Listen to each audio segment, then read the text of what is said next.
Hello and welcome to our first State of the Markets interview where we gain insights from LCH's senior leaders. I'm John Cronin and today I'm joined by Corentine Poilvet-Clédière and Susi de Verdelon. Thank you both very much indeed for joining us in the studio. I want to understand the business a little bit more, just get behind the scenes and understand what makes the business tick, what makes you tick as well. What the kind of challenges, the opportunities that LCH is facing, and of course the very same challenges and opportunities that your clients are thinking about as well. So Corentine, let me come to you first. From your perspective as the CEO of the EU-based entity, how is the business performing at the moment and what kind of conversations are you having with clients and with partners? Well, first of all, John, thank you for having me. It's an absolute pleasure to be here and to discuss these issues today. Your question has different dimension to it. So currently, you could say that the business of LCH is excellent. It's very good. Whichever asset class you're looking at, whether it's some types of derivatives or treasuries or digital, there's a lot of volumes happening there in the clearinghouse, and it's a reflection of a level of volatility on the market. That volatility is crystallizing when the market's participants are not quite sure where the direction of travel, what the direction of travel is, where the risk is going to materialize, what the mitigants should be. So you have that level of uncertainty that creates buoyant market, but not to the point where activity would stop, because effectively that would just be too much. But at times like this, it's interesting to look at why the market's participants are using the clearinghouse even more than usual and are using LCH even more than usual. And in my mind, it's fairly simple. When you come to the clearinghouse, you come to a set of very clear rules that you know from the start. They are in your rule book, you sign up to them when you join the club, and they are clear and stable at inception.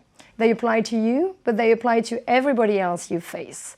And that element is important because it creates a very stable environment where you know how the models are going to play out, you know how much margins should be called, or roughly know how much margins should be called depending on the scenarios. You know what you're facing, it's consistent. And I think at times like now, that sort of bubble of consistency and stability and clarity is really, really precious to markets participants. It's important because, as I was mentioning, you could go to the other side whereby we are so far off geopolitically from any known paradigm that what we call in our jargon risk off could happen, where markets participants are just like stopping.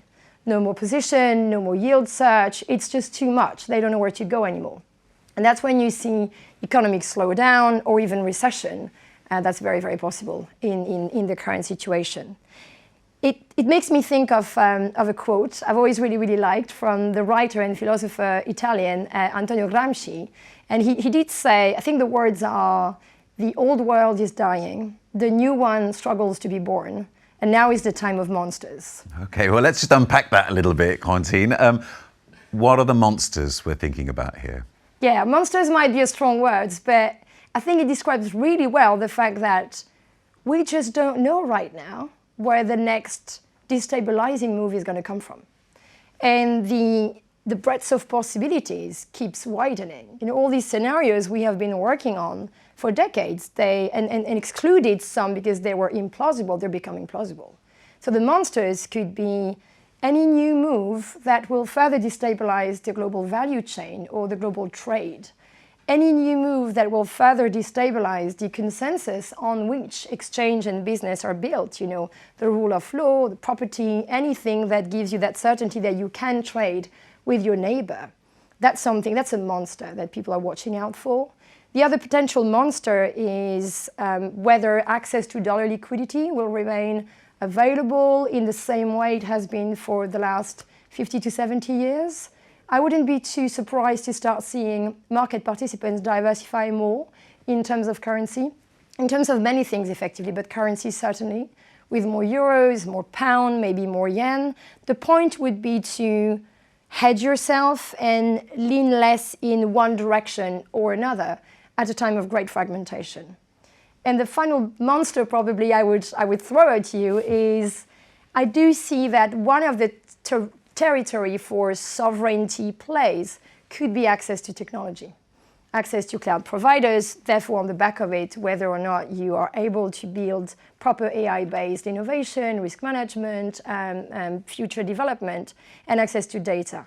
That could really be an area where we see the various blocs, the US, the EU, China, make moves with their own kind of style and agendas.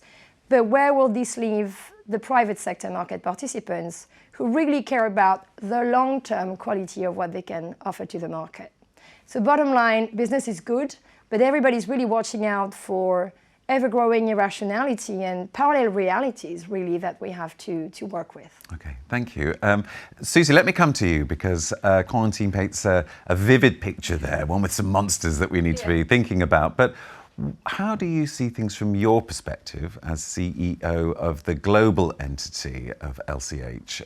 Is that picture that Corentine paints a very familiar one to you, or do you see some differences from your perspective? I think there are echoes of what Corentine has outlined across the globe, certainly. And just sat in London, you can really see that we're entering what people are calling a geopolitical recession, effectively. I think certain expectations and truths are maybe being questioned a little bit more.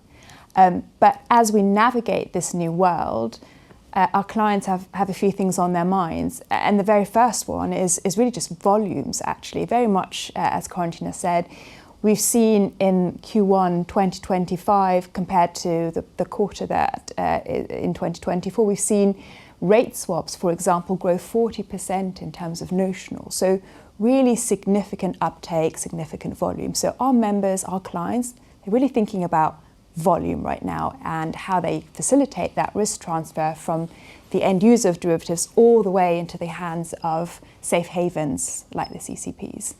I think the other thing that's on clients' minds is liquidity, and maybe that is a bit of a monster, like Corentine said, but market functioning has actually been fairly good. Of course, people are very closely watching US Treasury liquidity, dollar liquidity, but liquidity is definitely a watchword and is on people's minds, and cleared markets have fared incredibly well in these times. The third thing that's on people's minds is really also just the outlook, the macroeconomic outlook.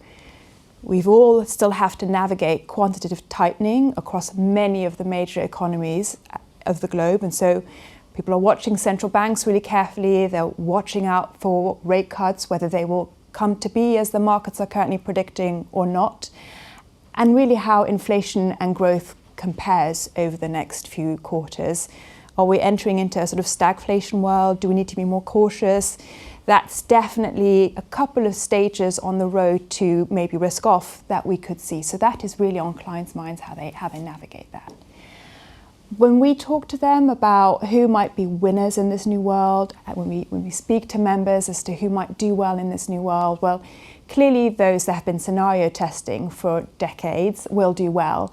Who've been thinking about other states of the world, been preparing themselves, who understand their supply chain really well, who are really sort of thinking in the forward on how to navigate that. I think as CCP has always had this demanded of them, given just our systemic role in the markets, and so CCPs are well prepared, and we see other pockets in financial markets that are also really doing very well in scenario testing and getting ahead into the forward.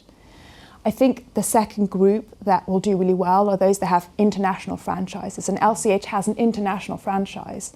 Why? Because they've always had these jurisdictional mergers, these merge seems to bring their business together.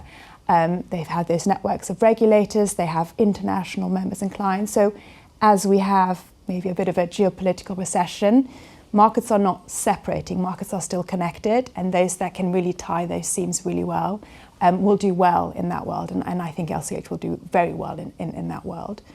And then I think lastly, those that will do well have really strong partners globally, where that level of trust is there, where there's that predictability, and that's really to deliver certainty over the cycle. So partnership models, those that are speaking very actively, picking up the phone in these times, those are the entities, the members, the clients, the exchange providers, the CCPs that will do well as we step through, this new future and uncertain world.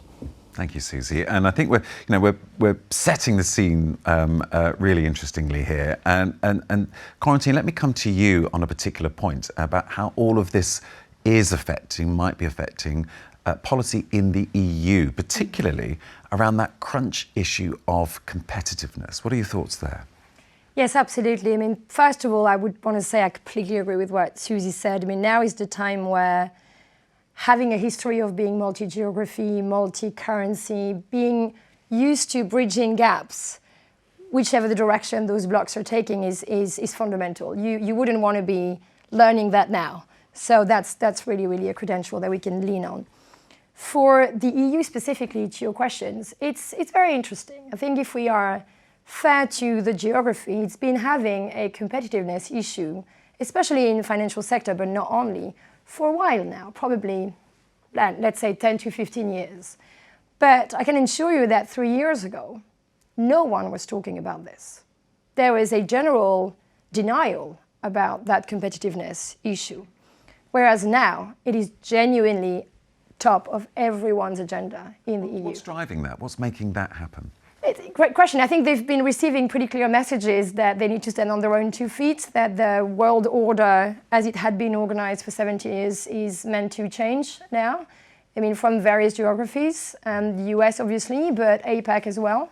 So there's a sense that where the EU has put its priorities and perhaps where it hasn't put its priorities is not the right balance for the future. So they get it. The message has been received.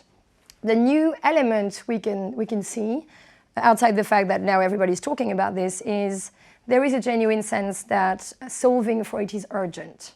And I think we can safely say that acting in urgency is not at the heart of how the EU system has been built. So that consciousness is there. It's been reflected in major reports, the Draghi, the Letta, the Noyer. But the trick, the difficulty now is how do you use the current institutions, the Commission, the parliaments, the various council meetings and so on to solve for what effectively is an economic challenge. Because they have been built to issue standards or rules or laws, really, text. And here we're coming to them with a competitiveness issue. So the challenge for me is the private sector really has to step up. They can't just sit here and wait for an animal like the European Commission to issue magical standards that's going to make them competitive. It's got to be really hand in hand watching for market share, simplification, speed, scale, the right partnership, and so on.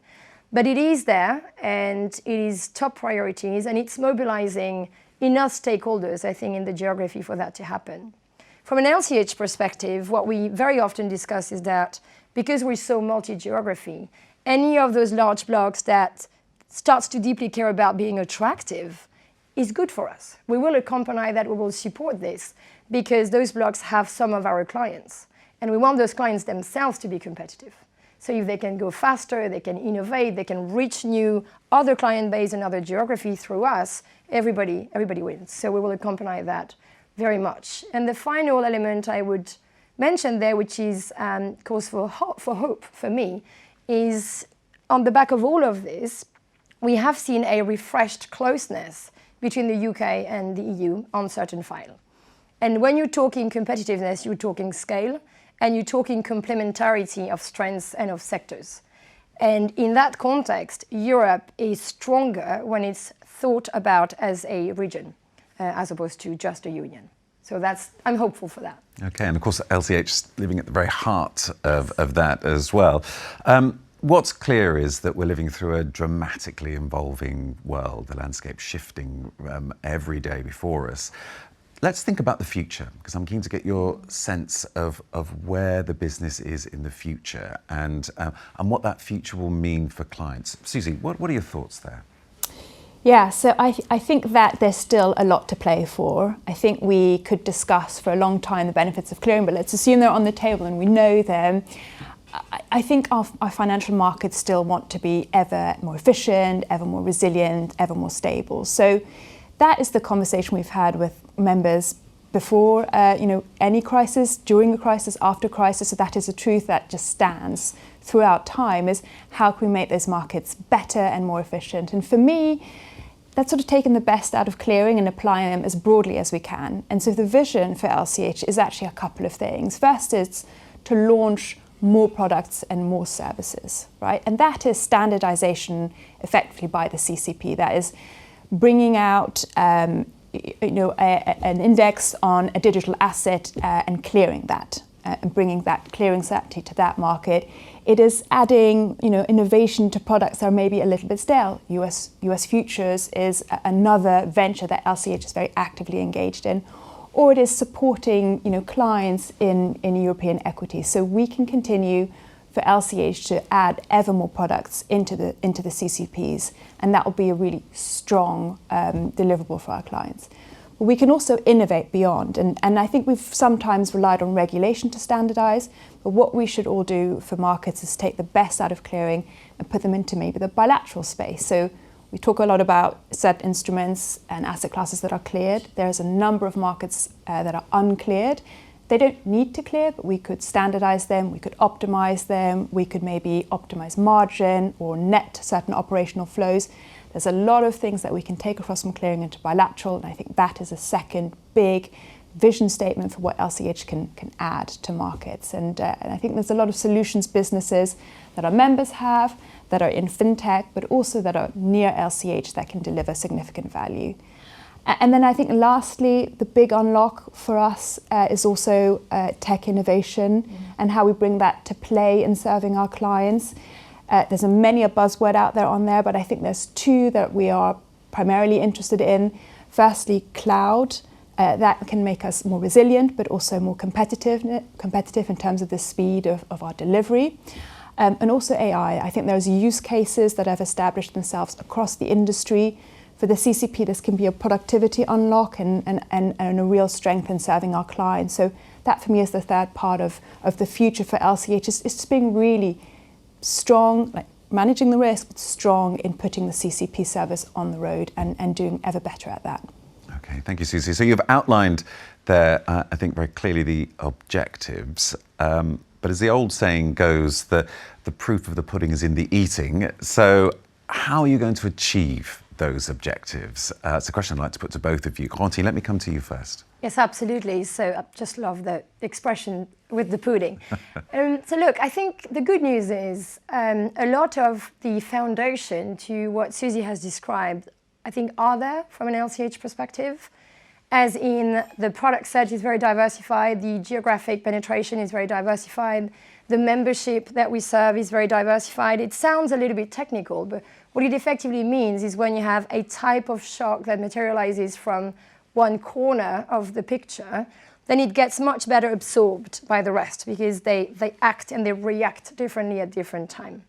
So those foundations are here already, and so are the credentials to navigate crisis. Now, you don't want to rest on your laurels, where I completely agree with Susi, is that now more than ever is the time to not be slowed down by the noise. There will be a lot of new uncertainty materializing, as we were discussing earlier, and our job, our DNA is to take those facts, stare at them, not be naive about this, be very clear about what's at play, but equally not be intimidated by this. It's our job to be able to absorb those scenarios, make sense of them for ourselves, but therefore for our users, and propose a way forward. I really like what you were saying around we should keep launching product. We should keep putting ourselves out there. We had a good pace over the last years to indeed step into territories where clearing was less there historically or less obvious by putting some bits and pieces of clearing or some principles of clearing. I think we've just not been rigid with what clearing should be. We've been outcome driven. And that will be the key. You have to stay outcome driven. What it is that you can bring that will allow other players to keep moving. That's our job. So there will be a lot of doubling down on what we've done historically, but also be faster maybe at killing product, launching product, not shying away from looking at certain geographies we can serve appropriately, and keep being outcome driven. It has got to bring real life measurable efficiencies for the players. And we have to be tough on ourselves there, right? If it does, we keep going. If it doesn't, we move on. So really that confidence, no arrogance, but confidence in bringing that light and that clear path and that reliable partnership to the market is going to be not only what we like doing, but I think it's fair to say completely expected of us. So it's kind of a must-do, and we will be focused on that. Okay, and Susie, your thoughts? I've said it, I'll say it again. I think be bold. It's very easy to hide, or frankly, just get distracted by today's crises. So just be bold with our members and ourselves. Be bold. We have market-leading networks, and I mean that both in terms of the liquidity pools that we have built, and we make them accessible. I mean that also by the regulatory community we serve, so that strategic engagement with global regulators is something LCH has always done, is very strong at, and that, to answer your question head on, is one of the ways we're going to deliver this vision. And then lastly is that engagement with our partners. Our product advisory groups are unparalleled in the industry. We take a lot of feedback from industry, and that will really be how we validate, harden our plans, and deliver value to clients at the end. Okay. Just a final question, and perhaps one with a bit of more of a personal focus. I'm interested in just understanding a little bit more about what makes you both tick as well. You know, you have leadership of this business at a crucial point in its history. What drives you forward? What makes you make the decisions that you do and work with the teams in the way that you do as well? I'd love to just have a little insight there as well. So, Corentine, perhaps you can help us first. That is a great question. Spontaneously, I would say the mission. That's going to sound grand, right? We talked about outcome, but the stronger words for me is the mission. So when you're LCH, or a clearinghouse, but really LCH, sitting on its history, there's so much expectation. You have a very clear mission. You're sitting, effectively, it's strange, you're sitting at the center of markets, and you're able to see a very large variety of types of scenarios and types of crises that could materialize eventually. They could be economically driven, they could be politically driven, usually they're a mix of both. And whichever their nature, your job is to always be in tomorrow and anticipate how these crises will destabilize or impair or slow down some of the objectives, some of the developments that the people you serve are pursuing. And then the job becomes, how do I, before it really materializes, creates the condition for them to still go at the pace they want to go to still go through whatever they want to go through without even them really feeling it. Because you've been taking care of this for them before it hits them, right? So I'm a chess player, and for me it's really comparable to a chess game where you need to see what the other player is going to do and the other player's circumstances, and your members are behind you, and when they get to the chessboard, everything is taken care of. So that strategic element for me is constant source of motivation, I would say. Okay, thank you. And Susie, what's driving you? I mean, I often think about the markets that LCH is operating in, and I think they can be viewed as very abstract. What are derivatives markets? But they are living, beating things. And they need investment, and they need care, and sometimes they are not well when they have poor or thin liquidity. And I think anyone who's sat in any of the financial crises we've had over the last 10 years, but certainly the great financial crisis, knows that these can be very disrupted. So for me, just the benefits of what clearing can bring to these markets, the sort of anchor engine function that it plays, I find that is really motivating, frankly. And anyone who sat through the great financial crisis will always have that comparison of the before and after, and hopefully is equally motivated to continue to build it out and make it ever more resilient and strong. Okay, well, Susie, Corentine, thank you both very much indeed for the fascinating insights. And don't forget, you can find out more about LCH by going to our website and social platforms. You can see the details on the screen now just below. Thanks for watching, and we look forward to seeing you again for our next LCH update.